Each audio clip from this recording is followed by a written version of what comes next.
Thank you. These numbers certainly are alarming, and we've seen new cases in LA County rise with exponential growth in mid-December, and now daily cases seem to be plateauing in around the 13,000 cases per day range.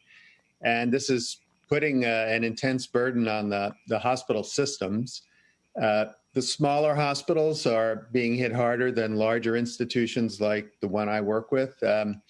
But LA is the most populous county in the U.S. There's twice as many people in LA as in Cook County and 6 times as many as in Manhattan. So the per capita numbers are not that much different than other parts of the country. So it's really a matter of balance. And if you had me on this show for an interview 2 years ago in December 2018, I would have told you all our beds, ICU and otherwise, were full. So now with COVID, we balance this by postponing procedures to keep beds open for incoming COVID patients.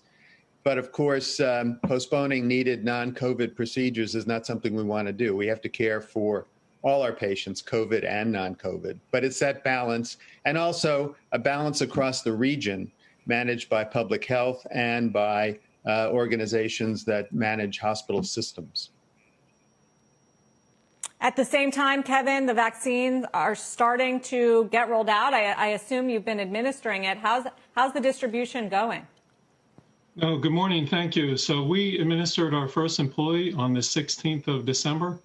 It was a great day at Penn because the microRNA technology was pioneered at Penn Medicine University, and we were so proud to be able to take that technology, invented at Penn, and administer it to our employees. We've administered over 10,000 vaccines so far. We're running close to 1,000 a day. And as long as the supply keeps coming, we are ready to make sure that our co-workers and essential workers, and eventually, as Dr. Fauci mentioned, the general public get vaccinated. And in conjunction with the vaccines, we, of course, have additional treatments that we didn't have back in the spring, Dr. Mazziata.